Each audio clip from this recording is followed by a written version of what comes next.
Chapitre 10. On joue à debout les morts. On a fait les invocations après la tombée de la nuit, au bord d'une fosse de 8 mètres de long. La cuve, destinée à remplir la fosse juste à côté, était en plastique jaune vif et portait une inscription en lettres rouges. La chasse d'eau joyeuse, S.A., illustrée d'un smiley. Ce n'était pas vraiment dans l'ambiance de notre rituel. C'était une nuit de pleine lune. Des nuages argentés défilaient dans le ciel. Minos devrait déjà être là, a dit Nico en fronçant les sourcils. Il fait entièrement nuit. Il s'est peut-être perdu, ai-je dit avec optimisme. Nico a versé du soda et des criades dans la fosse. Puis, il s'est mis à psalmodier en grec ancien. Aussitôt, les insectes nocturnes de la forêt se sont tus. Dans ma poche, le sifflet de glace stygienne est devenu encore plus froid, engourdissant le côté de ma cuisse. Fais-le cesser, m'a glissé Tyson à l'oreille. J'étais en partie d'accord avec lui. Cette cérémonie était contre nature. L'air nocturne était froid et menaçant. Mais, avant que j'aie pu dire un mot, les premiers esprits sont apparus. Une brume sulfureuse est montée du sol. Des ombres se sont condensées en silhouette humaine. Une ombre bleue s'est approchée de la fosse en flottant avant de s'agenouiller pour boire. « Arrêtez-le !» s'est écrié Nico, interrompant momentanément sa psalmodie. « Seul Bianca a le droit de boire. » J'ai dégainé turbulence. Les fantômes ont reculé en poussant une plainte collective à la vue de mon épée de bronze céleste. Il était trop tard, en revanche, pour arrêter le premier esprit. Il avait déjà pris la forme solide d'un homme barbu, vêtu de robe blanche. Un bandeau d'or entourait sa tête, et même dans la mort, ses yeux pétillaient de malveillance. « Minos !» s'est écrié Nico. « Qu'est-ce que tu fais ?»« Pardonne-moi, mon maître, » a dit le fantôme, qui n'avait pas l'air plus confus que ça. « Le sacrifice sentait si bon, je n'ai pas pu résister. » Il a examiné ses mains et sourit. « Ça me fait du bien de me revoir. Presque en chair et... Tu perturbes le rituel, » a protesté Nico. « Va !» Les esprits des morts ont commencé à luire d'un éclat dangereusement vif, obligeant Nico à reprendre ses incantations pour les tenir à distance. « C'est ça, maître, » a commenté Minos étant amusé. « Toi, tu continues à psalmodier. Moi, je suis juste venu pour te protéger de ces menteurs qui voudraient te tromper. » Là-dessus, il m'a regardé comme si j'étais un cloporte. « Percy Jackson, eh ben, les fils de Poséidon ne s'arrangent pas avec les siècles, hein. » J'ai eu envie de le frapper, mais j'ai supposé que mon poing passerait au travers de sa figure. « Nous cherchons Bianca D'Angelo, lui ai-je dit. Fiche le camp. » Le fantôme a clousé. Je me suis laissé dire que tu avais tué mon minotaure à main nue. C'est bien joli, mais des créatures autrement plus féroces t'attendent dans le labyrinthe. Tu crois vraiment que Dédale va t'aider? Les autres esprits se sont agités. Annabeth a dégainé son couteau et m'a aidé à les tenir à distance de la fosse. À ce stade, Grover était si tendu qu'il a serré l'épaule de Tyson. Dédale n'en a rien à faire de vous s'en mêler, a poursuivi Minos. Vous ne pouvez pas lui faire confiance. Il est d'un âge qui ne se mesure plus et d'une ruse infinie. La culpabilité de son meurtre l'a rendu amer, et il est maudit des dieux. La culpabilité de son meurtre, ai-je demandé. Qui a-t-il tué? Ne change pas de sujet, a grondé le fantôme. Tu freines Nico. Tu essaies de le dissuader de son projet. Mais moi, je ferai de lui un seigneur. Ça suffit, Minos, a lancé Nico. Le fantôme a grimacé. Maître, ce sont tes ennemis. Ne les écoute pas. Laisse-moi te protéger. Je ferai sombrer leur esprit dans la folie, comme les autres. Les autres, a octé Annabeth. Tu veux parler de Chris Rodriguez? C'était toi. Le labyrinthe m'appartient, a dit le fantôme. À moi, et pas à Dédale. Les intrus méritent la folie. Va-t'en, Minos, a ordonné Nico. Je veux voir ma sœur. Le roi fantôme a ravalé sa rage. Comme tu le souhaites, maître. Mais je t'avertis, tu ne peux pas faire confiance à ces héros. Sur ces mots, il s'est évanoui dans la brume nocturne. Plusieurs autres esprits se sont rués vers la fosse, mais nous les avons repoussés, Annabeth et moi. Bianca, montre-toi, a clamé Nico. Il s'est mis à psalmodier plus vite, causant une agitation croissante parmi les esprits. C'est imminent, a murmuré Grover. Alors, une lumière argentée a clignoté entre les arbres. Un esprit qui paraissait plus clair et plus fort que les autres. La silhouette s'est approchée, et mon intuition m'a dit de la laisser passer. Elle s'est agenouillée pour boire à la fosse. Lorsqu'elle s'est redressée, c'était la forme spectrale de Bianca D'Angelo. La voix de Nico a vacillé. J'ai baissé mon épée. Les autres esprits ont voulu s'approcher. Mais Bianca a levé les bras, et ils se sont renfoncés entre les arbres. « Bonjour Percy », a dit Bianca. Elle avait la même apparence que de son vivant, une casquette verte de travers sur ses épais cheveux ailes de corbeau, les yeux noirs et le teint mat de son frère. Elle portait un jean et un blouson argenté, la tenue des chasseresses d'Artémis. Un arc était passé à son épaule. Elle a ébauché un sourire, et sa silhouette entière a clignoté. « Bianca », ai-je dit d'une voix rauque. Je m'étais longtemps senti coupable de sa mort, mais la voir devant moi était 5 fois pire, comme si elle venait à peine de mourir. Je me suis revue la cherchant vainement parmi les débris du guerrier de bronze géant qu'elle avait détruit pour nous sauver, au sacrifice de sa vie. La cherchant, sans trouver la moindre trace d'elle. « Je suis tellement désolée, » ai-je dit. « Tu n'as pas à t'excuser, Percy. J'avais pris ma décision. Je ne la regrette pas. »« Bianca !» Nico s'est avancé en titubant, comme s'il s'extirpait d'une torpeur. Elle s'est tournée vers son frère. Son visage était triste. Peut-être redoutait-elle cette rencontre depuis longtemps. « Bonjour, Nico. Comme tu as grandi. Pourquoi tu ne m'as pas répondu plus tôt ?» s'est-il écrié. « Ça fait des mois que j'essaie. » J'espérais que tu y renoncerais. « Renoncer ?» a-t-il fait d'une voix chagrinée. « Comment peux-tu dire ça? J'essaie de te sauver. » Tu ne peux pas, Nico. Ne fais pas ça. Percy a raison. Non, il t'a laissé mourir. Ce n'est pas ton ami. Bianca a tendu la main comme pour caresser la joue de son frère, mais elle était faite de brume. Sa main s'est évaporée en s'approchant de la peau vivante de Nico.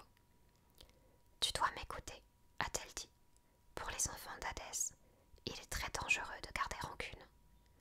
Le voilà, notre défaut fatal. La rancune. Il faut que tu pardonnes. Promets-le-moi. Jamais. Je ne peux pas. Percy s'est fait du souci pour toi, Nico. Il peut t'aider. Je lui ai permis de voir ce que tu préparais, en espérant qu'il te retrouverait. C'était donc toi, ai-je dit. C'est toi qui m'as envoyé ces messages, Iris. Bianca a hoché la tête. Pourquoi tu l'aides lui et pas moi? A crié Nico. C'est pas juste. Tu te rapproches de la vérité maintenant, lui a dit Bianca. Ce n'est pas contre Percy que tu es en colère, Nico. C'est contre moi. Non, tu m'en veux, parce que je t'ai quitté pour devenir chasseresse d'Artémis. Tu m'en veux parce que je suis morte en te laissant tout seul. Je suis désolée de tout cela, Nico. Sincèrement. Mais tu dois surmonter cette colère, et tu dois cesser d'accuser Percy des choix que j'ai faits. Ce serait ta perte. Elle a raison, est intervenue Annabeth. Chronos se relève, Nico. Il manipulera tout ce qu'il pourra pour les gagner à sa cause. Je me fiche pas mal de Chronos, a dit Nico. Je veux juste récupérer ma sœur. Cela, tu ne peux pas. Nico, lui a dit gentiment Bianca. Je suis le fils d'Hadès. Je peux. N'essaie pas. Si tu m'aimes, ne tente pas de... La voix de Bianca s'est éteinte. Les esprits avaient à nouveau commencé à se presser autour de nous, et ils semblaient troublés. Leurs ombres frissonnaient. Danger, danger, danger, murmurait leur voix. Le tartare s'agite, a dit Bianca. Ton pouvoir attire l'attention de Chronos. Les morts doivent retourner aux enfers. Nous ne sommes pas en sécurité ici. Attends, appelait Nico. S'il te plaît. Au revoir, Nico, a dit Bianca. Je t'aime. N'oublie pas ce que je t'ai dit. Sa silhouette silhouette a tremblé, et les fantômes ont disparu, nous laissant seuls devant une fosse et une cuve de la Chasteau Joyeuse S.A., sous la froide pleine lune. Aucun de nous n'ayant envie de reprendre la route cette nuit même, on a décidé d'attendre le lendemain matin. Grover et moi, on s'est installés sur les canapés de cuir du salon de Gérillon, ce qui était nettement plus confortable qu'une natte dans le labyrinthe. Ça n'a pas adouci mes cauchemars pour autant. J'ai rêvé que j'étais avec Luc et qu'on parcourait le sombre palais, jugé au sommet du mont Tam. C'était un véritable édifice à présent, pas une illusion à demi ébauchée, comme ce que j'avais vu l'hiver dernier. Des flammes vertes brûlaient dans des braséros, alignées contre les murs. Le sol était en marbre noir poli. Un vent froid soufflait dans le vestibule et, au-dessus de nos têtes, dans le ciel qu'on voyait par le plafond ouvert, tourbillonnaient des nuages d'orage. Luc était en tenue de combat. Il portait un pantalon de camouflage, un t-shirt blanc et un plastron de bronze. Mais perfide, son épée n'était pas à son côté. Rien qu'un fourreau vide. Nous avons débouché dans une vaste cour où des dizaines de guerriers et de dragaïnas se préparaient à la guerre. En le voyant, les demi-dieux se sont mis au garde à vous, plaquant leurs épées contre leurs boucliers. « L'heure est-elle venue, Seigneur ?» a demandé une dragaïna. « Bientôt, » a promis Luc. « Reprenez votre travail. »« Seigneur » a dit une voix derrière lui. Kelly, Lambuza, lui souriait. Elle portait une robe bleue ce soir, et elle était d'une beauté diabolique. Ses yeux clignotaient, passant du marron foncé au rouge. Ses cheveux tressés dans le dos captaient tous les reflets des torches, comme s'ils étaient impatients de se retransformer en flammes vives. Mon cœur s'est mis à battre fort. Je m'attendais à ce que Kelly me chasse du rêve, comme elle l'avait fait la fois précédente. Mais elle n'a pas remarqué ma présence. « Tu as de la visite » a-t-elle dit à Luc. Elle s'est écartée de quelques pas, et même Luc apparut, estomaqué par ce qu'il découvrait. Campbell, la femme dragon, se dressait devant lui. Ses serpents sifflaient autour de ses pattes, des têtes d'animaux grondaient à sa taille. Elle brandissait ses épées luisantes de poison, avec ses ailes de chauve-souris déployées. Elle prenait toute la largeur du vestibule. « Toi, » a dit Luc d'une voix qui tremblait légèrement, « je t'avais ordonné de rester à Alcatraz. » Les paupières de Campbell se sont plissées, comme celles d'un reptile. Elle a parlé dans cette étrange langue rocailleuse. Mais cette fois-ci, j'ai compris, tout au fond de mon esprit. Je suis venue servir. Donne-moi vengeance. Tu es gardienne de prison, a dit Luc. Ton travail, je veux leur mort. Personne ne m'échappe. Luc a hésité. Un filet de sueur a coulé sur sa joue. Très bien, a-t-il dit. Tu vas venir avec nous. Tu porteras le fil d'Ariane. C'est un poste de grand prestige. Campbell a sifflé, en renversant la tête vers les étoiles. Elle a rengainé ses épées et tourné les talons, puis est repartie en écrasant ses énormes pattes de dragon sur les dalles du vestibule. On aurait mieux fait de la laisser dans le tartare, a grogné Luc. Elle est incontrôlable, trop puissante. Kelly a ri doucement. Tu ne devrais pas avoir peur du pouvoir, Luc. Certain. Plus vite on partira, mieux ça vaudra, a dit Luc. J'ai hâte d'en avoir fini. Oh, a compati Kelly en passant le doigt sur son bras. Tu n'aimes pas la perspective de détruire ton ancienne colonie. Je n'ai pas dit ça. Tu n'es pas pris de doute quant à ton rôle, disons, particulier, dans cette affaire. Je connais mon devoir, a riposté Luc, le visage de pierre. C'est bien, a dit la démone. Tu crois que notre force de frappe est suffisante? Ou faut-il que j'appelle mère Hécate à la rescousse? Plus que suffisante, a dit Luc d'un ton lugubre. Le marché est presque conclu. Il ne me reste plus qu'à négocier la traversée de l'arène. Voilà qui devrait être intéressant. Je suis navrée de voir ta si belle tête emballée sur une pique si tu échoues. Je n'échouerai pas. Et toi, démone, tu n'as rien d'autre à faire. Oh que si. Kelly a souri. Je m'y emploie, En cet instant même, j'apporte le désespoir aux ennemis qui nous épient. » Sur ces mots, elle a braqué le regard sur moi, montré les airs et déchiré mon rêve. Soudain, je me suis retrouvée dans un lieu différent. J'étais en haut d'une tour de pierre qui surplombait les falaises de l'océan. Les falaises et l'océan. Le vieux Dédale, courbé sur un établi, se débattait avec un instrument de navigation. Une immense boussole, semblait-il. Il avait l'air beaucoup plus âgé que la dernière fois que je l'avais vu. Il avait le dos voûté et les mains noueuses. Il jurait en grec ancien et plissait les yeux, comme s'il avait du mal à voir son travail, bien que la pièce fût ensoleillée. « Mon oncle !» s'est écrié une voix. Un garçon de l'âge de Nico, environ, a déboulé de l'escalier, chargé d'une boîte en bois, le sourire aux lèvres. « Bonjour, Perdix !» a dit le vieillard, mais sans aucune chaleur.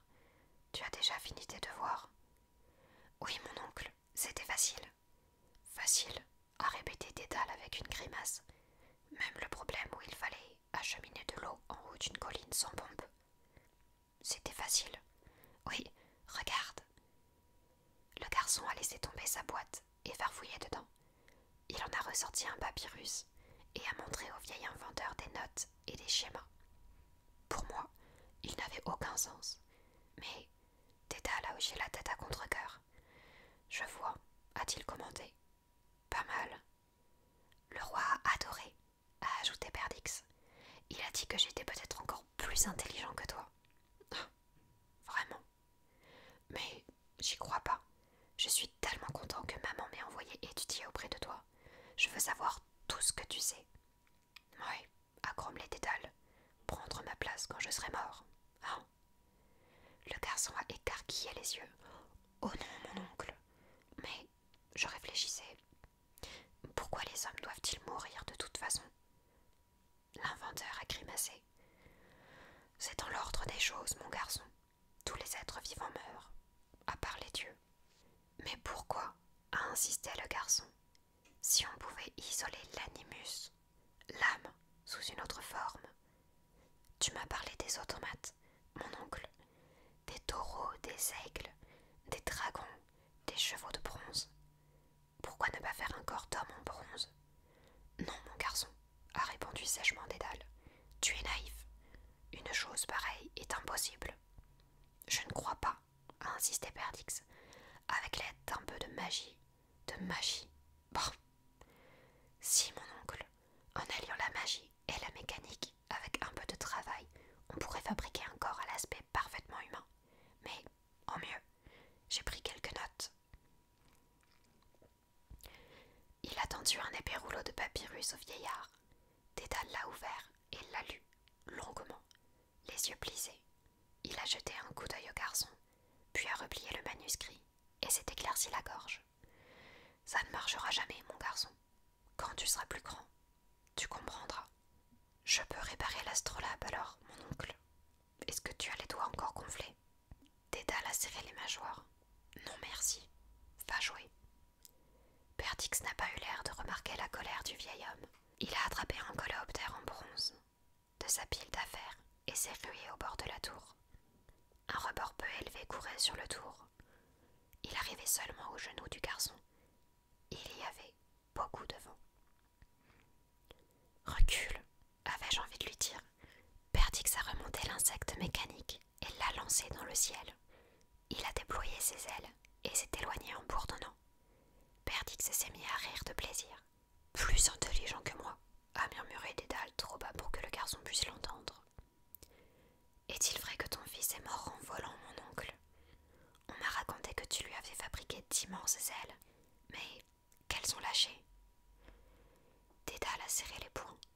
Prendre ma place, a-t-il bougonné.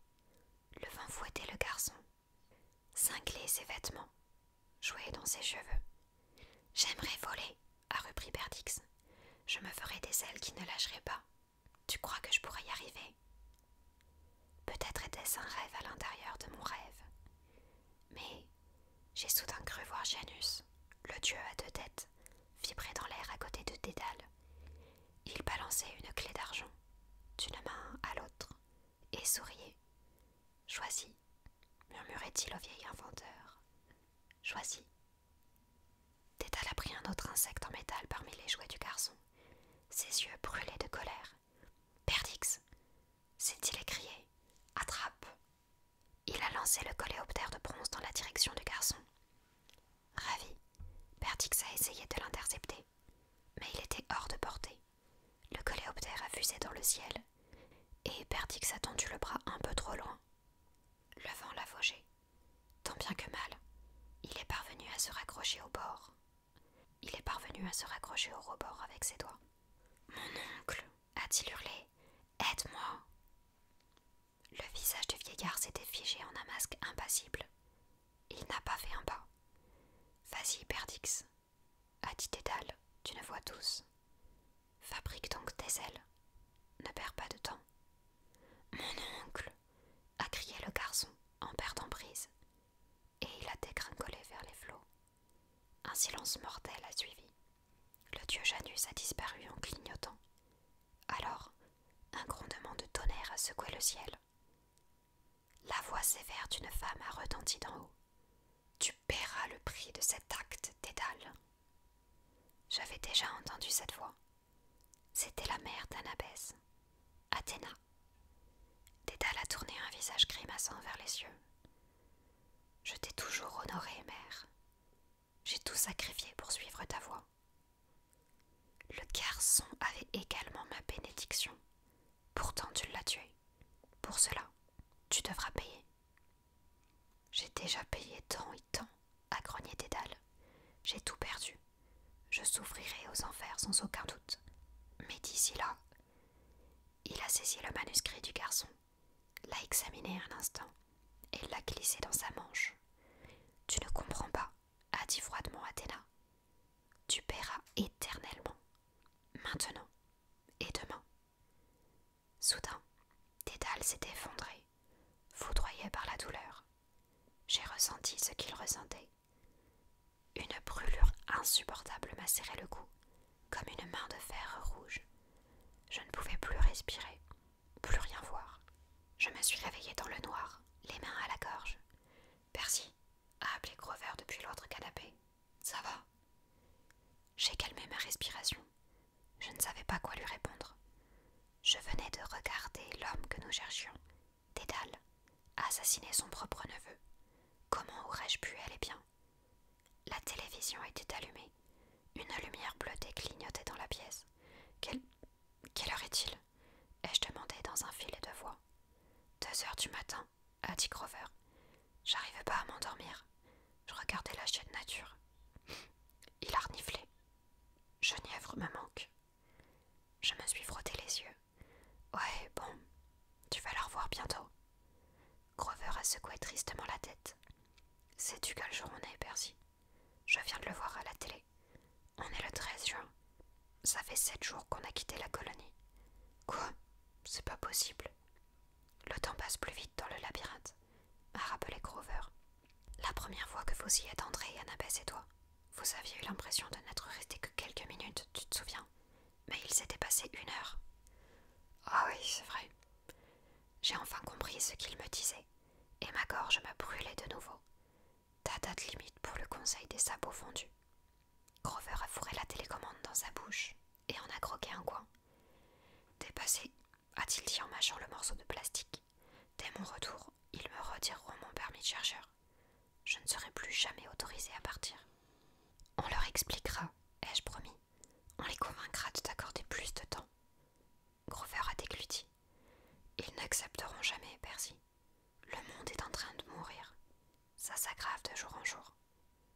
La nature, je la sentais périr.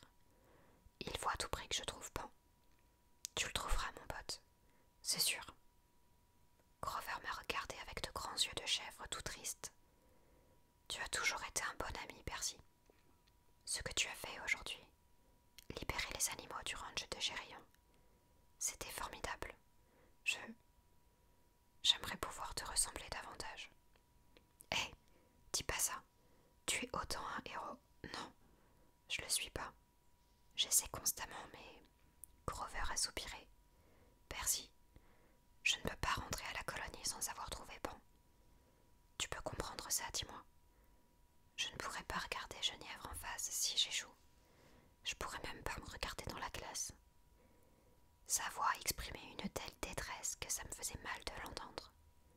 Nous avions vécu beaucoup de moments difficiles ensemble, mais jamais je ne l'avais vue si abattue. On trouvera un truc, ai-je dit. Tu n'as pas échoué. Tu es un super satyre, tu te rappelles. Genièvre le sait. Et moi aussi. Grover a fermé les yeux. Super satyre, a-t-il murmuré d'un ton découragé. Bien après qu'il se fût enfin assoupi, je suis restée éveillée à regarder la lumière bleutée de la chienne nature jouer sur les trophées de chasse accrochés au mur du salon de Gérillon. Le lendemain matin, nous sommes descendus au quart de bétail et nous avons pris congé de Rition et de Nico. Tu pourrais venir avec nous, Nico, ai-je dit spontanément. Je crois que je pensais à mon rêve, et le jeune Perdix me rappelait beaucoup Nico. Je crois que je pensais à mon rêve, et le jeune Perdix me rappelait beaucoup Nico. Il avait nom de la tête. J'avais l'impression que nous avions tous mal dormi, dans le ranch démoniaque. Mais Nico avait bien plus mauvaise mine que les autres. Il avait les yeux rouges, et le teint blafard. Il était noyé dans une robe noire qui avait dû appartenir à Gérillon, car, même pour une adulte, elle était 3 fois trop grande. J'ai besoin de temps pour réfléchir. Il évitait de croiser mon regard, mais je savais au ton de sa voix qu'il était encore en colère. Le fait que sa sœur soit revenue des enfers pour moi, et non pour lui, devait lui rester en travers de la gorge. Nico, a dit Annabeth, Bianca ne veut que ton bien. Elle a posé la main sur son épaule, mais il s'est dégagé et s'est avancé dans le chemin qui montait vers la maison. Peut-être était-ce mon imagination, mais la brume matinale semblait s'attacher à ses pas. Je m'inquiète pour lui, a confié Annabeth. S'il se remet à parler au fantôme de Minos. Tout ira bien, a garanti Eurydion. Le bouvier avait soigné sa mise. Il portait un jean neuf, avec une chemise de bûcheron propre, et il avait même taillé sa barbe. Il avait chaussé les bottes de Gérillon. Le garçon peut rester ici et réfléchir aussi longtemps qu'il voudra. Il sera en sécurité. Je vous le promets. Et toi, ai-je demandé. Eurydion a gratté Orthos sous un menton, puis sous l'autre. Il va y avoir quelques changements dans la gestion de ce ranch à partir de maintenant, a-t-il déclaré. Plus de viande de bétail sacrée. J'envisage de produire des croquettes de soja. Et je vais me mettre bien avec ces chevaux carnivores. Peut-être même tenter le prochain rodéo. Cette pensée m'a fait frémir. Bon ben, bonne chance, ai-je fait. Ouais, Eurydion a craché dans l'herbe. Vous partez à la recherche de l'atelier de Dédale, si j'ai bien compris. Les yeux d'Annabeth se sont éclairés. Tu peux nous aider? Eurydion scrutait le garde-bétail et quelque chose me disait que l'atelier de Dédale était un sujet qui le mettait mal à l'aise. Je ne sais pas où il est, a-t-il répondu, mais Héphaïstos doit le savoir. Héra nous a dit la même chose, a opiné Annabeth. Mais comment trouver Héphaïstos? Eurydion a sorti quelque chose de son col de chemise. C'était un collier, un pendentif rond en argent, passé sur une chaîne en argent. Le disque présentait un creux au milieu, comme la marque d'un pouce. Il l'a tendu à Annabeth. Héphaïstos vient ici de temps en temps, a expliqué Eurydion. Il étudie les animaux pour pouvoir faire des automates de bronze à leur image. La dernière fois, je lui ai rendu un petit service. Un petit tour qu'il voulait jouer à mon père, à Arès et à Aphrodite. Il m'a donné ce collier pour me remercier. M'a dit que, si j'avais besoin de le retrouver un jour, le disque me conduirait à sa forge. Mais une seule fois. Et tu me le donnes? A demandé Annabeth. Eurydion a rougi. J'ai pas besoin de voir sa forge, mademoiselle. J'ai suffisamment à faire ici. Suffit que t'appuies sur un bouton et en route. Annabeth a appuyé sur le bouton, et le disque s'est brusquement animé. 8 pattes de métal ont surgi de son centre. Annabeth l'a laissé tomber en poussant un cri, pour la plus grande perplexité d'Eurydion. Une araignée! A-t-elle hurlé. Elle a un peu peur des araignées, a expliqué Grover. Cette vieille querelle entre Athéna et Arachné. Ah oui, avait Eurydion l'air embarrassé. Désolée, mademoiselle. L'araignée a trottiné jusqu'au garde-bétail et s'est faufilée entre les barreaux. Dépêchons-nous, ai-je dit. Cette bestiole ne va pas nous attendre. Annabeth n'était pas très enthousiaste, mais on n'avait guère le choix. On a dit au revoir à Eurydion. Tyson a arraché la grille et on s'est tous engouffrés dans le trou qui nous ramenait au labyrinthe. Si seulement on avait pu tenir l'araignée mécanique en laisse. Elle trottinait si vite dans les tunnels que la plupart du temps, je ne la voyais même pas. Sans l'ouïe perçante de Grover et de Tyson, on n'aurait jamais su quelle direction elle prenait. On a longé un tunnel de marbre, puis couru sur la gauche et failli tomber dans une abîme. Tyson m'a attrapé de justesse au moment où j'allais dégringoler dans le vide. Le tunnel reprenait plus loin devant nous, mais il était d'abord interrompu sur une centaine de mètres. Rien qu'un trou noir béant et une série d'échelons en fer sur une voûte de marbre. L'araignée mécanique était déjà à mi-parcours. Elle se balançait d'un barreau à l'autre en projetant des fils métalliques. Une cage à poules, a dit Annabeth. Pas de problème. Elle a sauté vers le premier échelon et s'est mise à basculer de l'un à l'autre. Elle avait peur des petites araignées, mais pas de se tuer en traversant une cage à poules. Allez comprendre. Parvenue de l'autre côté, Annabeth est partie en courant derrière l'araignée. Je me suis élancée à mon tour. Une fois arrivée, je me suis retournée et j'ai vu que Tyson prenait Grover sur son dos. Le grand lascar a franchi la cage à poules en 3 bonds, ce qui était une bonne chose car, juste au moment où il posait le pied, le dernier barreau a cédé sous son poids. On a continué d'avancer et on est passé devant un squelette affaissé par terre dans le tunnel. Il portait les vestiges d'une chemise de soirée, un pantalon et une cravate. L'araignée n'a pas ralenti. J'ai glissé sur un tas de brindilles, mais quand j'ai braqué le fuseau de ma torche dessus, j'ai vu qu'il s'agissait en fait de crayons, des centaines de crayons, tous cassés en deux. Le tunnel a débouché sur une vaste salle. Une lumière très vive nous a aveuglés. La première chose que j'ai vue, une fois mes yeux accoutumés à l'éclairage, c'étaient les squelettes. Ils jonchaient le sol par dizaines, tout autour de nous. Certains étaient vieux et blanchis, d'autres plus récents, et beaucoup plus que répugnants. Ils n'en pestaient pas autant que les écuries de Gérillon, mais quand même. Alors, j'ai vu la créature. Elle était perchée sur une estrade étincelante, de l'autre côté de la grotte. Elle avait un corps de lionne, immense, et une tête de femme. Elle aurait pu être jolie, mais ses cheveux étaient tirés en arrière, en un chignon sévère, et elle était beaucoup trop maquillée. Elle me faisait un peu penser à ma prof de chant de CP. Elle avait une décoration avec un ruban bleu épinglé sur la poitrine, que j'ai mis un moment à déchiffrer. Ce monstre a été classé exemplaire. Une sphinge, a gémi Tyson. Je savais parfaitement pourquoi il avait peur. Quand il était petit, Tyson s'était fait attaquer par un sphinx à New York. Il avait encore des cicatrices sur le dos qui en témoignaient. Des rampes de projecteurs brillaient de part et d'autre de la créature. La seule issue était un boyau qui se trouvait juste derrière l'estrade. L'araignée mécanique a trottiné entre les pattes de la sphinge et a disparu. Annabeth s'est avancée, mais la sphinge, une femelle sphinx, a rugi, découvrant des crocs dans un visage humain pour le reste. Des barreaux sont tombés en travers des 2 tunnels, celui d'où nous venions, tout comme celui de devant. Presque instantanément, le grondement du monstre s'est mué en un sourire radieux. « Bienvenue, joyeux participants !» a-t-elle énoncé. « Préparez-vous à jouer à résolvez cette énigme. » Des applaudissements en boîte ont déferlé de la voûte, comme s'il y avait des haut-parleurs invisibles.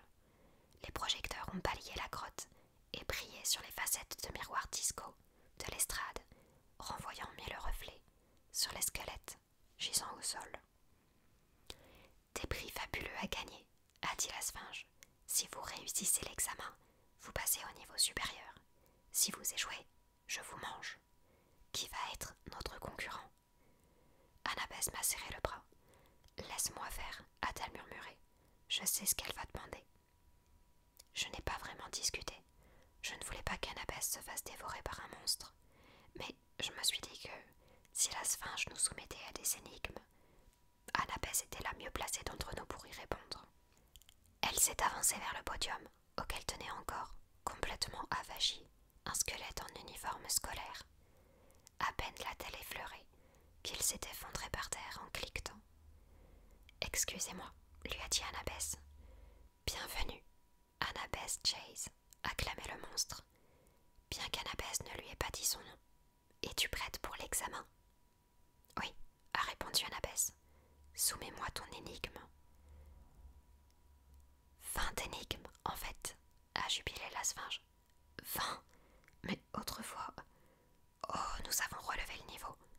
réussir, il faut démontrer sa compétence pour les 20 questions.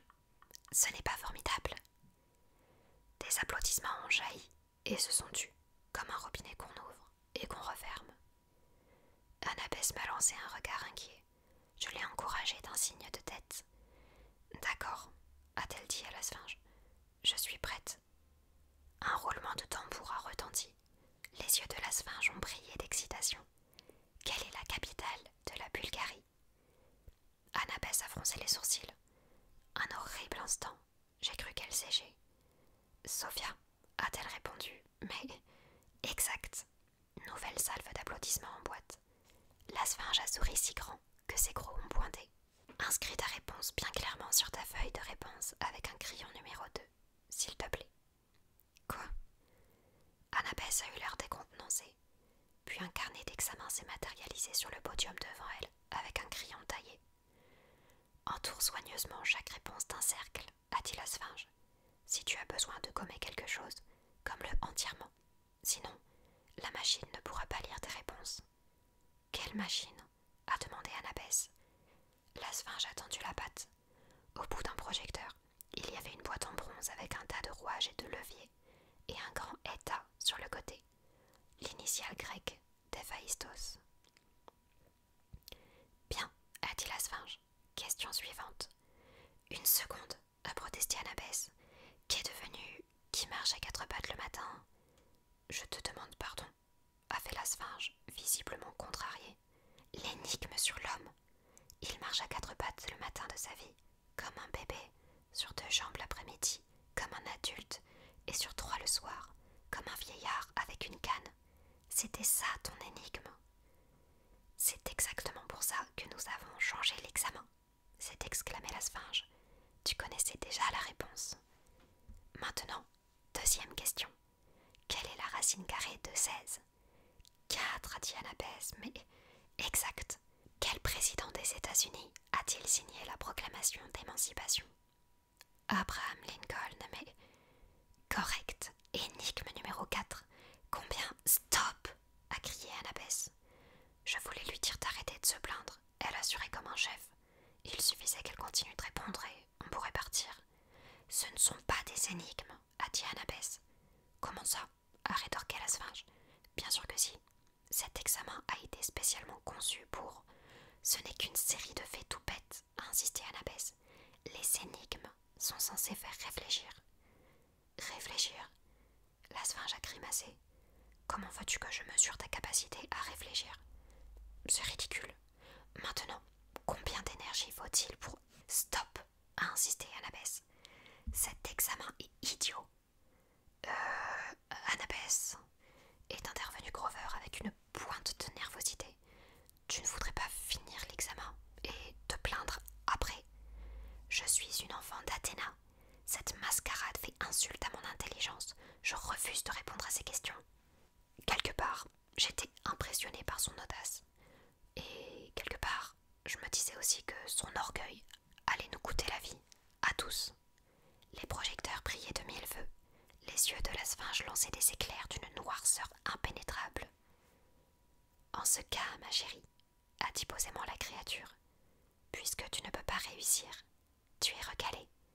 Et comme nous ne saurions permettre qu'un seul enfant redouble, tu vas être dévorée. La sphinge a dégarni ses gros brillants comme de l'acier inoxydable. Elle a bondi vers le podium. Non, Tyson est passé à l'attaque. Il ne supporte pas qu'on menace Annabeth. Mais j'avais beau le savoir, j'étais sidérée par le courage dont il faisait preuve, vu tout ce que lui avait fait subir un sphinx autrefois. Il a attrapé le fauve à bras le corps, en plein élan, et ils se sont écrasés tous les deux sur une pile d'ossements. Ça a donné le temps à Annabeth de reprendre ses esprits et de dégainer son poignard. Tyson s'est relevé, le t-shirt réduit en lambeaux par les griffes de la sphinge, laquelle a volé, quêtant l'ouverture. J'ai dégainé Turbulence et je me suis glissée devant Annabeth. Rends-toi invisible, lui ai-je dit. Je peux me battre. Non, ai-je hurlé. C'est toi que la sphinge veut. Laisse-nous lui régler son compte. Comme pour prouver que je disais juste, la sphinge a bousculé Tyson et tenté de foncer sur Annabeth. Derrière moi, Grover lui a enfoncé un tibia anonyme dans l'œil et elle a poussé un hurlement a mis sa casquette d'invisibilité et a disparu. La sphinge a bondi, pile à l'endroit où elle se tenait une seconde plus tôt, mais n'a rien trouvé à se mettre sous la dent. Pas juste, a gémi la sphinge, c'est de la triche. Faute d'Annabès, la sphinge s'est tournée vers moi. J'ai brandi mon épée, mais avant que je puisse allonger une botte, Tyson a soulevé du sol la machine à noter du monstre et lui a jeté à la tête, démolissant son chignon. La machine est retombée par terre, en 1000 morceaux. Ma machine à noter, a crié la sphinge. Je ne peux pas être exemplaire sans mes notes d'examen. Les grilles qui barraient les 2 tunnels sont remontées. On a tous foncé vers le boyau du fond. Je ne voyais pas Annabès, et j'espérais qu'elle nous suivait. La sphinge s'est jetée à nos trousses, mais Grover a porté sa flûte de pan à ses lèvres et s'est mis à jouer. Soudain, les crayons se sont souvenus qu'ils étaient jadis des fragments d'arbres.